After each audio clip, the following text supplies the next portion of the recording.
Recording studio बड़ेजा।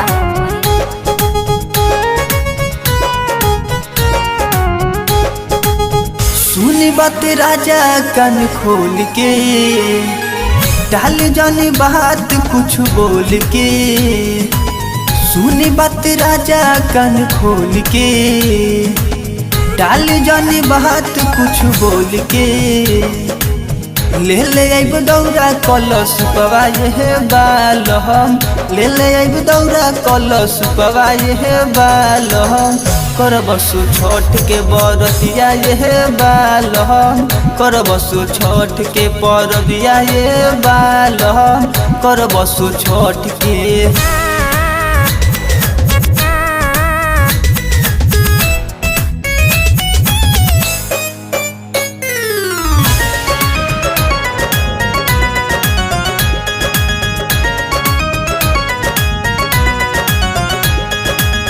कोई ले बहाने सारा पूजा के तैयारी, करे न बहाना चले छठी माही दुआरी। कोई ले बहाने सारा पूजा के तैयारी, करे न बहाना चले छठी माही दुआरी। ले ले आइब दौरा कलश पवाए हे बालम, ले ले आइब सेव नरियलवा ये बालम।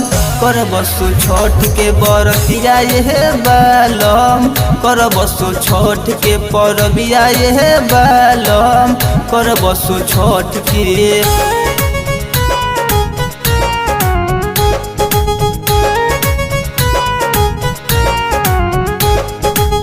हर साल जाले पप्पू राइटर हो, बाके बरजेश गई है माई के भजन हो।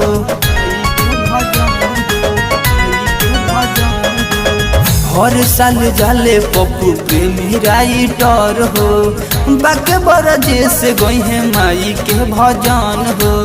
लेके चले दौरा माथे घुटिया ये बालहम, लेके चले दौरा माथे घुटिया ये बालहम। कर बसु छठ के परबिया ये बालहम, कर बसु छठ के बरतिया ये बालहम, कर बसु छठ के। सुनी बात राजा कान खोल के, डाल जानी बात कुछ बोल के।